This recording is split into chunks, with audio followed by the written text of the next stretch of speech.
اعوذ باللہ من الشیطان الرجیم بسم اللہ الرحمن الرحیم۔ سب ویڈیو دیکھنے اور سننے والوں کو السلام علیکم۔ ہمارے چینل کے پیارے ویورز، آج ہم تلاوت کریں گے سورہ ہود کی آیت نمبر 25، 26 اور 27، یعنی کہ آیت نمبر 25، 26 اینڈ 27 انشاءاللہ تلاوت کریں گے ترجمہ کے ساتھ اور تفسیر کے ساتھ۔ تو چلیں شروع کرتے ہیں آج کا سبق، لیکن شروع کرنے سے پہلے چینل کو سبسکرائب کریں، بیل نوٹیفیکیشن کو آن کریں تاکہ اگلی ویڈیو آپ کو آسانی سے ملتی رہے، اور ہو سکے تو شیئر بھی کریں تاکہ زیادہ سے زیادہ لوگ دیکھیں، آپ کو بھی ثواب ملے اور مجھے بھی۔ تو چلیں اب شروع کرتے ہیں آج کا سبق۔ اعوذ باللہ من الشیطان الرجیم بسم اللہ الرحمن الرحیم۔ وَلَقَدْ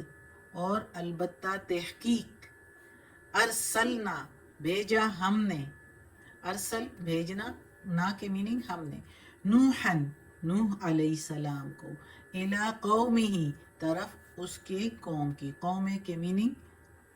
قوم اور ہی کے میننگ اس کے، یعنی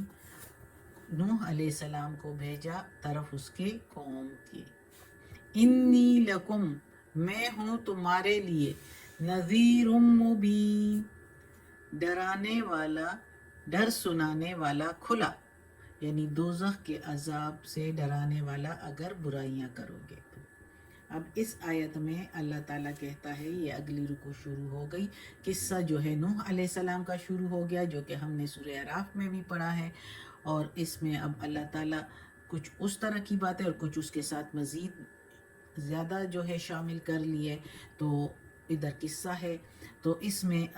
سب سے پہلے نوح علیہ السلام اپنی قوم کو ڈرا رہا ہے کہ یہ غلط کام نہ کرو۔ اس کے قوم کے لوگ جو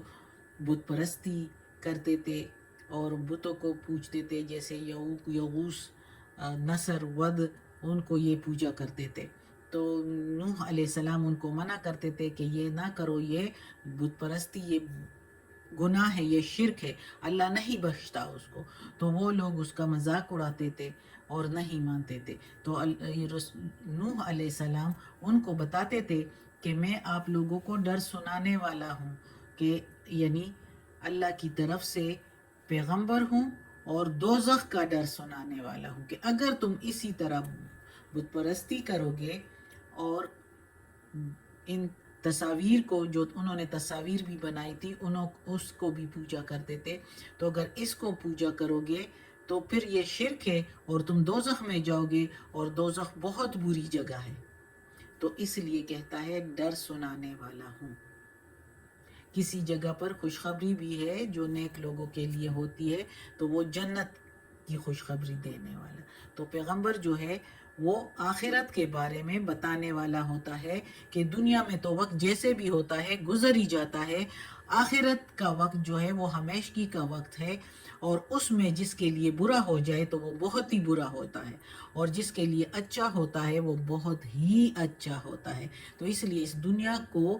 آخرت پر فوقیت نہیں دینی چاہیے، اور یہی نوح علیہ السلام اپنی قوم کو سمجھا رہے ہیں۔ اگلی آیت میں بھی وہ یہی کہہ رہے ہیں، اللہ تعبدوا الا اللہ، یہ کہ نہ تم عبادت کرو مگر اللہ کی، یا نہ تم عبادت کرو سوائے اللہ کی، یعنی اللہ کے سوا اور کسی کی عبادت نہ کرو۔ انی اخاف علیکم، میں تو ڈرتا ہوں اوپر تمہارے، عذاب یوم علیم، بڑے دن یا دردناک دن کے عذاب سے میں ڈرتا ہوں تم لوگوں پر۔ جو تم یہ حرکتیں کرتے ہو تو مجھے تو ایسے لگتا ہے کہ تم اس عذاب میں مبتلا ہو جاؤ گے، جو عذاب برے لوگوں کے لیے، مشرکین کے لیے، کافروں کے لیے اللہ نے تیار کر رکھا ہے،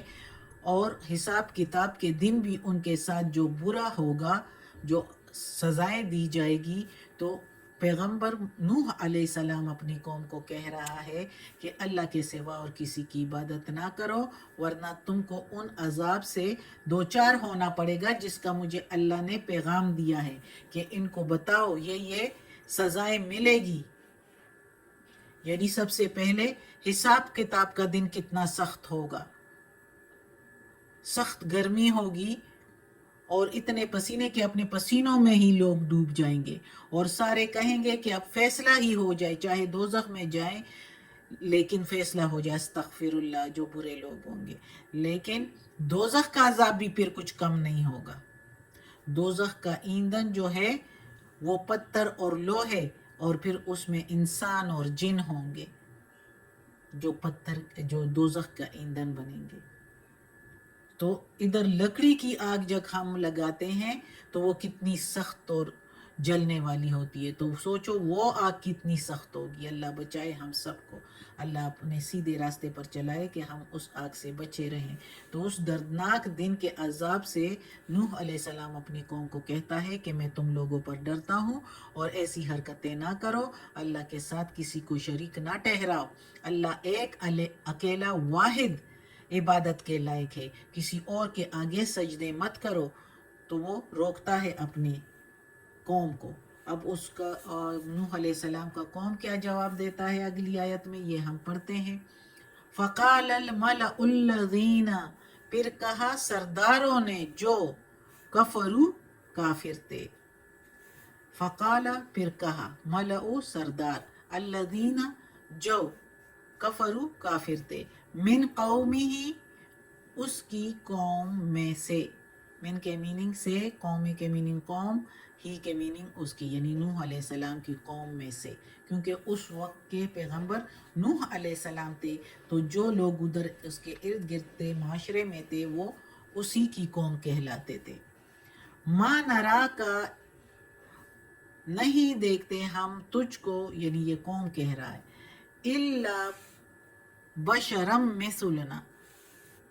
کہا اس کی قوم نے جو کافر تھے، نہیں ہم دیکھتے تجھ کو سوائے ایک انسان کے جو ہمارے ہی جیسے ہو، مثال ہمارے ہو، مثلنا مثال ہمارے، وما اور نہیں نرا کا ہم دیکھتے، نرا کتبعک الا الذین هم اراذلنا، اور نہیں ہم دیکھتے کہ جو چل رہے ہیں تمہارے ساتھ سوائے ان لوگوں کے جو رذیل ہے ہم میں سے، جو رذیل ہے ہمارے، یعنی ہماری قوم میں جو پست لوگ ہیں وہی تمہاری اتباع کر رہے ہیں۔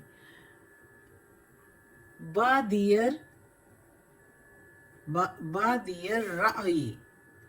بغیر کسی تأمل کے، بغیر کسی غور کے، بغیر دیکھنے کے۔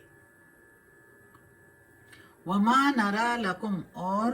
نہیں ہم دیکھتے تم کو، علینا اوپر ہمارے، من فضل کوئی فضیلت، بل نظنکم بلکہ ہم تو خیال کرتے ہیں تم کو، کاذبین جھوٹا، یعنی ہم تم کو کوئی اپنے اوپر تمہیں کوئی فضیلت نہیں دیکھتے کہ تم ہمارے سے کوئی بڑائی میں، عزت میں بڑے ہو، تم تو بلکہ ہمیں تو تم جھوٹے لگ رہے ہو، نعوذ باللہ، پیغمبر کو اس طرح کہہ رہے ہیں۔ تو اس آیت میں اب جواب دے رہے ہیں اس کے قوم کے سردار، جب نوح علیہ السلام نے ان کو دعوت دی اسلام کی کہ ایمان قبول کرو اور ایک اللہ کو پوجو، دوسروں کو ساتھ نہ ٹھہراؤ شریک اللہ کے، جس طرح وہ یعوق، یغوث، نصر، ود کو پوجا کرتے تھے، تو ان کو نہ پوجو، ایک اللہ کو پوجو، اور برائیاں نہ کرو، اللہ کے احکامات کے مطابق زندگی گزارو۔ تو سردار لوگ کہاں مانتے ہیں؟ سردار لوگوں کی تو جو وجاہت اور عزت اور مال اور دولت میں تو ان کے جو دماغ ہے وہ ایسے اکڑائے ہوتے ہیں کہ وہ کہاں سمجھتے ہیں۔ وہ کہنے لگے کہ رسول کو تمام، یعنی جو سردار تھے تو وہ آگے سے کہنے لگے کہ رسول کو تو تمام قوم کے مقابلہ میں کوئی نمایاں امتیاز ہونا چاہیے، نمایاں حیثیت ہونی چاہیے، لیکن ہم تو دیکھتے ہیں کہ تم ہماری طرح ہی ایک انسان ہو، آسمان کے فرشتے تو نہیں ہو جس کے سامنے ہم خواہ مخواہ انسانوں کی گردنیں جھک جائیں، ہم انسانوں کی، پھر انسان بھی ایسے نہیں جسے کوئی خاص اہمیت ہم پر حاصل ہو، کوئی خاص بڑائی ہو ہم پر، مثلاً بڑے دولت مند ہوتے یا عزت والے ہوتے یا حکومت کے مالک ہوتے، جو لوگ تمہارے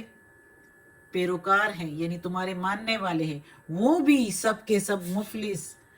پست اور ادنا طبقہ کے لوگ ہیں، جن کے ساتھ تو بیٹھنا بھی ہم پسند نہیں کرتے، استغفر اللہ، ایسے کہنے والے جیسے شریفوں کے لیے، ہم جیسے شریفوں کے لیے تو یہ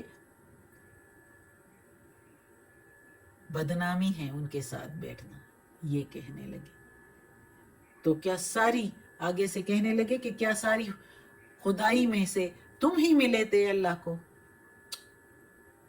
جنہیں خدا نے اپنے منصب پیغمبری پر معمور کیا، آخر ہم تم سے حسب و نسب، مال اور دولت کس بات میں کم تھے جو ہمارا انتخاب اس عہدہ کے لیے نہ ہوا؟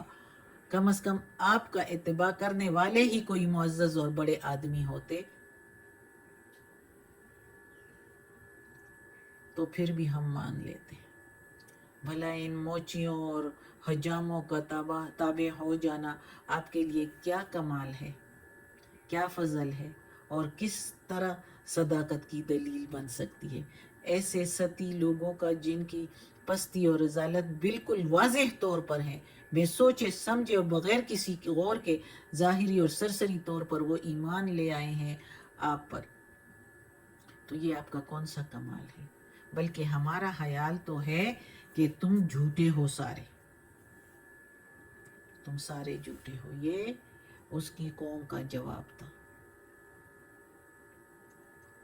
بس یہی کہہ رہے تھے کہ یہ چند بے وقوفوں نے تمہارے ہاں میں لا دیے تاکہ اس طرح ایک نئی تحریک تم لوگ اٹھا لو۔ تو ان ملعونوں نے یہ جواب دیا نوح علیہ السلام کو، اور پھر ان کا کیا ہوا وہ ہم سب کو معلوم ہے، قرآن میں بار بار آیا ہے کہ کیسا عذاب آیا ان سب پر، بلکہ ساری دنیا والوں پر۔ اگلا جب آگے جواب دے گا نوح علیہ السلام تو وہ انشاءاللہ اگلے سبق میں پڑھیں گے۔ آج کے لیے اتنا کافی ہے۔ اللہ ہمیں توفیق دے اس قرآن مجید کا ترجمہ مکمل کرنے کی اور اس پر عمل کرنے کی توفیق دے۔ صدق اللہ العظیم۔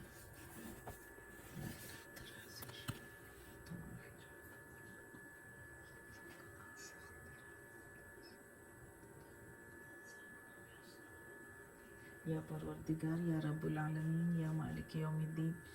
یا اللہ یہ تیرے کلام قرآن مجید کی تلاوت کی ہے، ترجمہ اور تفسیر کے ساتھ اس میں کوئی غلطی ہوئی ہو تو معاف کر